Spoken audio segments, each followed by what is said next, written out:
সকলোকে ধন্যবাদ জ্ঞাপন কৰিছোঁ।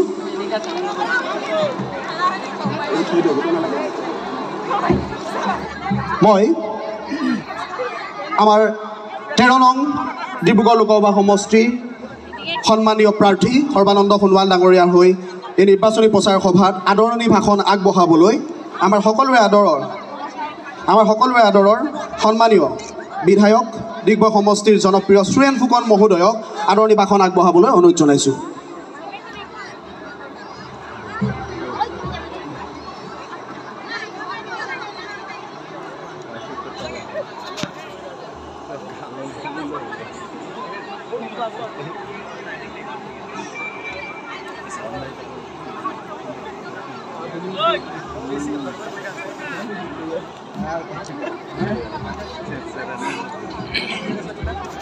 भारत माता की भारत माता की ভালে আছে ঘৰ নেকি বাও ইমান লাহেকে ক'লে নহ'ব ঘৰ নেকি বাও সেই খাহে বুঢ়ী দিহিং ডিগবৈ সমষ্টিৰ নতুনকৈ অন্তৰ্ভুক্ত হোৱা বুঢ়ী দিহিং মৌজাৰ 5খন গাঁও পঞ্চায়ত আৰু ডুমডুমা সমষ্টিৰ টঙনা গাঁও পঞ্চায়ত অন্তৰ্ভুক্তিৰে 58,000 ভোটাৰে নতুনকৈ ডিগবৈ সমষ্টি গঠিত এই অঞ্চলৰ পৰম শ্ৰদ্ধাৰ ৰাইজ আমাৰ সমগ্ৰ ভাৰতবৰ্ষৰে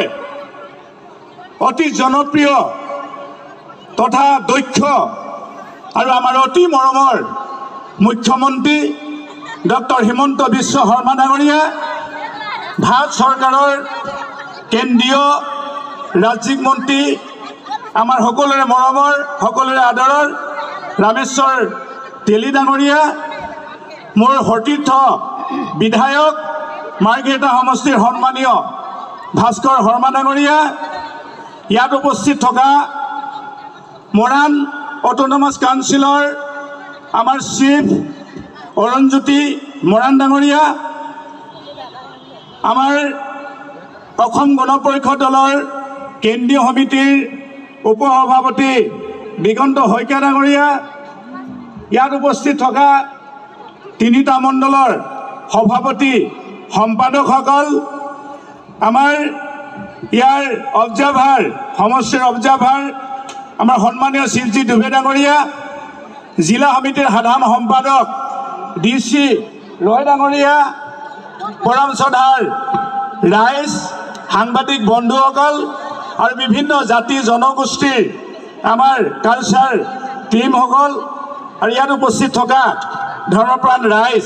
মই সকলোকে শ্ৰদ্ধা আৰু সেৱা জনাইছোঁ। আমাৰ কাৰণে এটা খুব আজি সুন্দৰ দিন আমাৰ কাৰণে এটা ভাল দিন যিহেতুকে অসমৰ লগতে সমগ্ৰ ভাৰতবৰ্ষৰ অতি দক্ষ অতি আমাৰ আপোন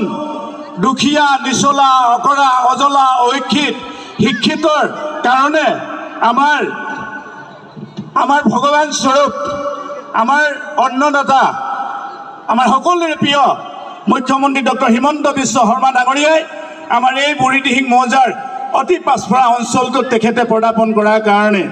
তেখেতক আমি কোটি কোটিবাৰ প্ৰণাম জনাইছোঁ আৰু সকলোৱে এবাৰ থিয় হৈ আমাৰ আদৰৰ আমাৰ সন্মানীয় মুখ্যমন্ত্ৰী ডাঙৰীয়াক এজাৰি হাত চাপৰে আপোনালোকে তেখেতক আদৰণি জনাবৰ কাৰণে মই অনুৰোধ কৰিলোঁ। খুব জোৰে ডক্টৰ হিমন্ত বিশ্ব শৰ্মা ডাঙৰীয়া ডক্টৰ হিমন্ত শৰ্মা ডাঙৰীয়া BJP AGP Narendra Modi thank you. আৰু ইতিমধ্যে তেখেতে ডিব্ৰুগড় লোকসভা সমষ্টিৰ ভাৰতীয় জনতা পাৰ্টীৰ আৰু মিত্ৰ দলৰ প্ৰাৰ্থী বৰ্তমানৰ কেন্দ্ৰীয় মন্ত্ৰী সৰ্বানন্দ সোণোৱাল ডাঙৰীয়াৰ হৈ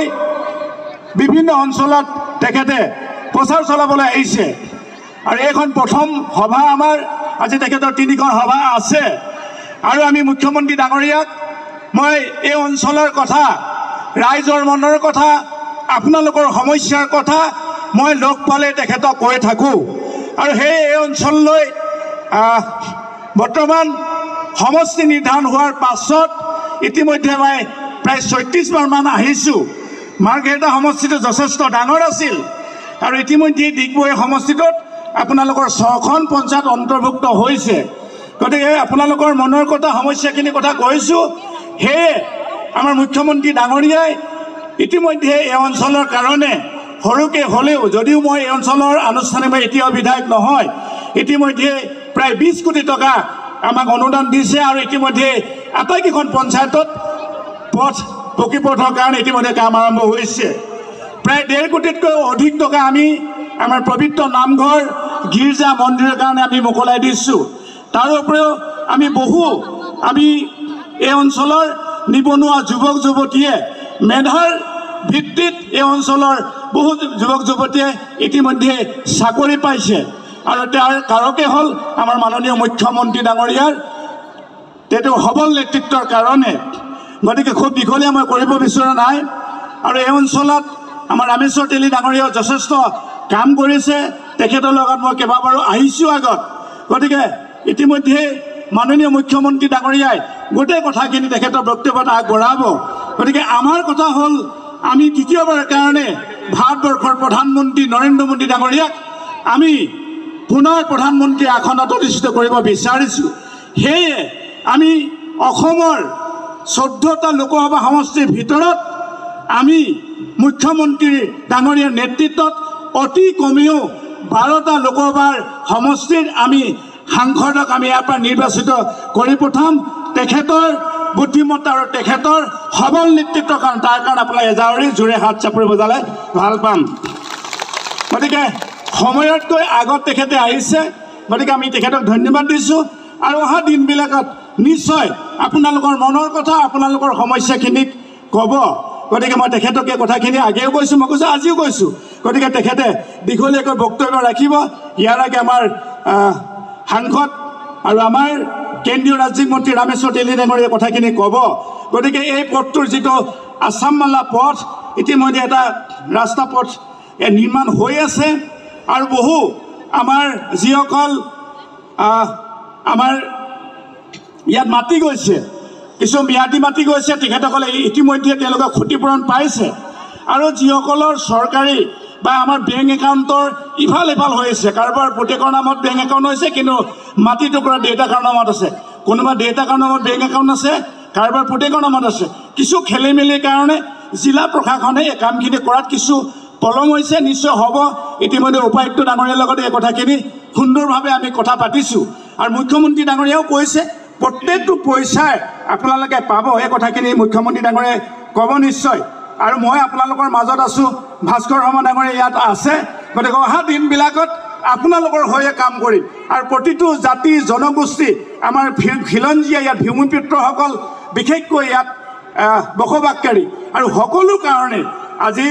মৰাণ মটকে হওক সোণোৱাল কছাৰে হওক আহোম জনগোষ্ঠীয়ে হওক চাহ জনগোষ্ঠীয়ে হওক নেপালী জনগোষ্ঠীয়ে হওক মিচিঙে হওক আমাৰ এই অঞ্চলত আৰু বহুত আছে সকলো জাতি জনগোষ্ঠীৰ কাৰণেই মুখ্যমন্ত্ৰী ডাঙৰীয়াই কাম কৰিছে আৰু তেখেতৰ নেতৃত্বতে আমি সকলো বিধায়কে জনসাধাৰণৰ কাম নিষ্ঠা আৰু সততাৰে কাম কৰিছোঁ আৰু মই কথা দিছোঁ আৰু ভৱিষ্যতে যদি আপোনালোকৰ প্ৰতিনিধি হ'বলৈ পাওঁ বা এতিয়া আৰু 2 বছৰ কাৰ্যকাল ডিগবৈ সমষ্টিৰ মই বিধায়ক তথাপিতো এই অঞ্চলত কাম কৰিবৰ কাৰণে মুখ্যমন্ত্ৰী ডাঙৰীয়া মোক আচলতে ইয়ালৈ প্ৰেৰণ কৰিছে আৰু তেখেতে নিৰ্দেশ দিছে আৰু তেখেতৰ নিৰ্দেশক সৰুগত কৰি আপোনালোকৰ মাজত ইতিমধ্যে মই 36 বাৰ আহিছোঁ আৰু অহা দিনবিলাকত আপোনালোকৰ যিমানখিনি সমস্যা আছে আৰু চৰকাৰীভাৱে যিখিনি আঁচনি আহিব 100% আপোনালোকৰ ওচৰত ফলপ্ৰসূভাৱে ৰূপায়ণ কৰিম বুলি কৈ সকলোকে আদৰণি জনাই আৰু বিশেষভাৱে আমাৰ মাননীয় মুখ্যমন্ত্ৰী ডাঙৰীয়াক উষ্ম আদৰণি জনাই মোৰ বক্তব্য সামৰিছোঁ ধন্যবাদ জয় অসম থেংক ইউ